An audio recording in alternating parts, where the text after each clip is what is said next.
Today, I wanted to talk about something I read in Khorshed Bhavnagri's book, The Laws of the Spirit World. It is a life-changing book, and I did a book review on that. I'll link the video in the description below this video. Okay, so what I wanted to talk about was your subconscious mind and why do people die young? Why do some people die really young? So I wanted to share the perspective from this book.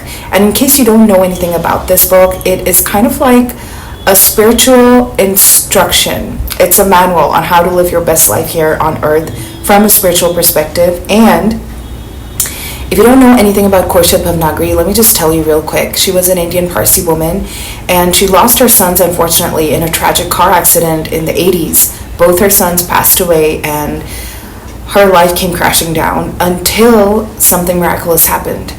There was someone who was practicing automatic writing living nearby, and they reached out to them and conveyed the messages from their sons, deceased sons, to Khorshed Bhavnagri and her husband. And this book is a product of automatic writing. Automatic writing is basically when you channel messages from the spirit world. So her son's spirits guided Khorshed Bhavnagri from the other side to write this book, to help mankind, to help all of us.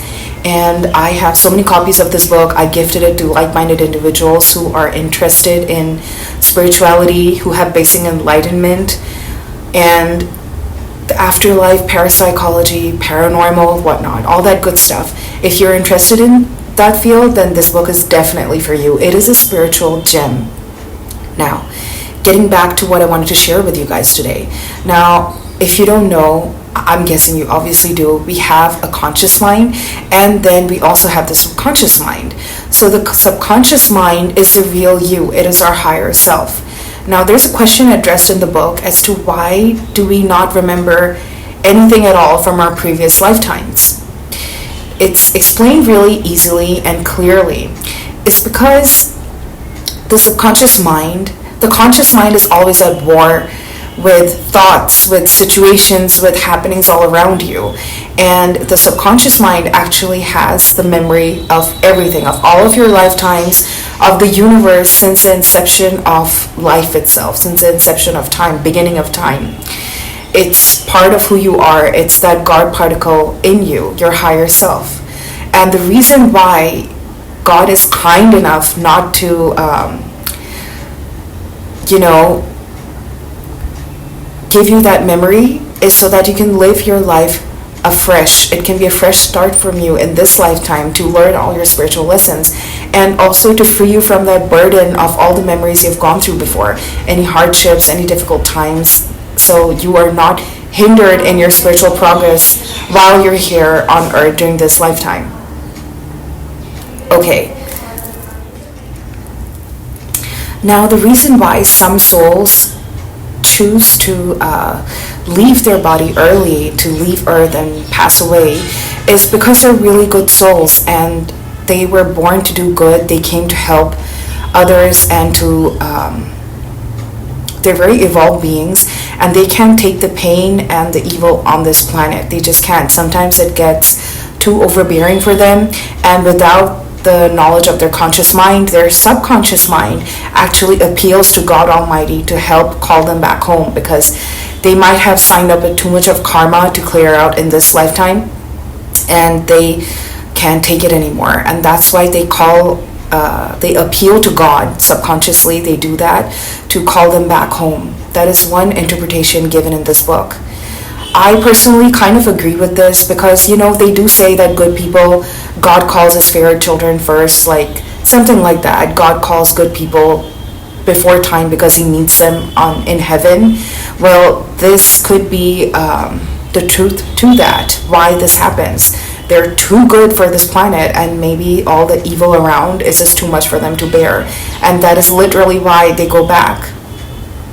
My own mom passed away really young, and I would like to think this could be one of the reasons. It does make sense, but that's for another story time. Okay, and this book also emphasizes that, our purpose here on earth is to live a spiritual life, to grow spiritually, and also to evolve on a higher level. It's sad to see that so many of us get lost in our 9-to-5 jobs in materialistic life. Not that that's not important. It is important to have a comfortable lifestyle, but that is not all that should be to your life. That's not all you should identify with, and you should really try to grow spiritually, or at least try to evolve and have spiritual knowledge of who you are. And everything is in the mind, really. Your subconscious mind is your guide. It knows exactly what's good for you. And I've been learning on the subconscious mind, the powers of your subconscious mind, for a couple of years now. And I began with Dr. Joseph Murphy. He was a spiritual master and a teacher. There are so many spiritual masters and teachers to learn from, and Dr. Joseph Murphy was one of them. His prayer therapy helped to change my life, and he always used to refer to the teachings of Neville Goddard as well a couple of times. And all these teachers, you can learn from them. They're available online. Their videos, their lessons, their books are there.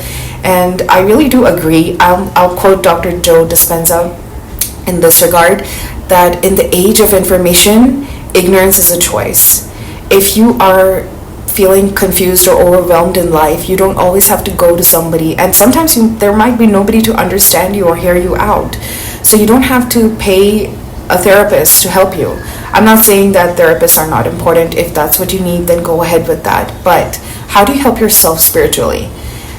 I think it's so important. That's why to read such books, because it will help to help yourself. It really does, to help yourself. Help yourself learn better, do better, and pick yourself up and start all over again. Understand things from a spiritual perspective. I think I say that in almost all of my videos, because I really do live my life by that ideal. If you understand people, situations from a spiritual perspective, you understand your role in that situation and how you can navigate your life better. They say that we are... Okay, why is this shaking? We are a sum total of our thoughts that are fixed in our subconscious mind. So you attract literally what you are. Now, I like to practice what I preach. I'm not perfect. I'm still learning.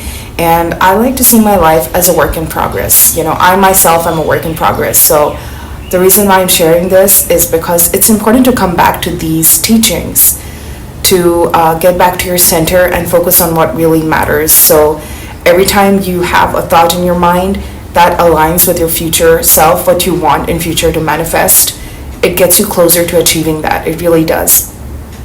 One thing I've learned over the years is that regardless of what are the outside symptoms, what's going on outside of you, if nothing seems to be going right, shut that out and only focus on what you want. Have an image of the ideal life that you want to live.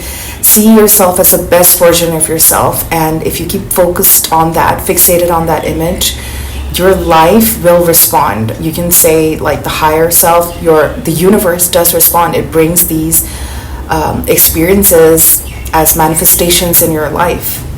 It seems far-fetched only if you haven't practiced it. And if you've been bashing yourself for a really long time and you've gotten negative results, why not flip that around and start to really believe in yourself and focus on an image. If I had to advise anything to any of you, would be to focus on an image that aligns with your future self.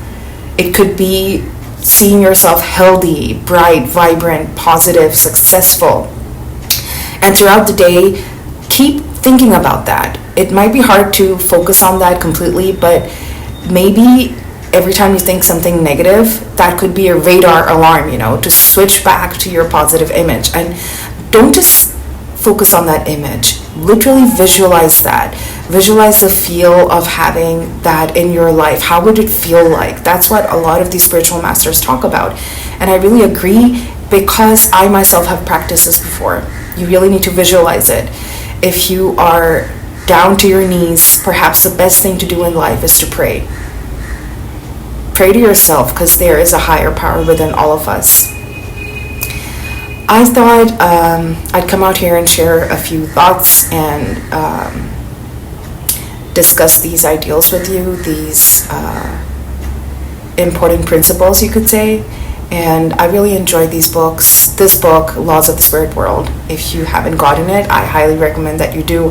And if you really want to help yourself If you think everything else is failing in your life and you want to really help yourself, then I would definitely recommend that you read Dr. Joseph Murphy's book, The Power of Your Subconscious Mind.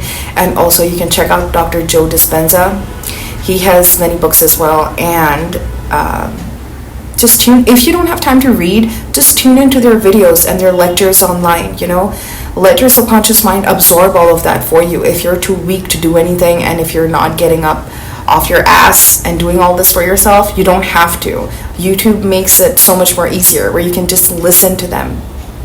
And believe me, if you are mindful of what you're listening to, you should be, because your subconscious mind absorbs all of that. So why not start with that today and live a better life? You'll feel much better. Every time I feel overwhelmed, what I do is I will listen to Joseph Murphy. I'll play anything by him or by Dr. Joe Dispenza, or it could be anybody who you look up to, whom you admire. There's so many wonderful podcasts, or Ian Levanson. Just listen to them. Listen to their meditations, and you will definitely feel better. I have started loving my Spotify account. It was lying dormant for years. I didn't really check it out. But now I enjoy making my own playlists, and I am checking out really nice podcasts. There's Oprah's podcast on that, Soulful Sundays, or something like that, I believe. Let me just tell you, if you want, you could download that, and they're amazing, positive meditations that you can check out. Let me just tell you, podcast. So there are Soulful Sundays and The School of Greatness by Louis Halley or something. I believe that's his name.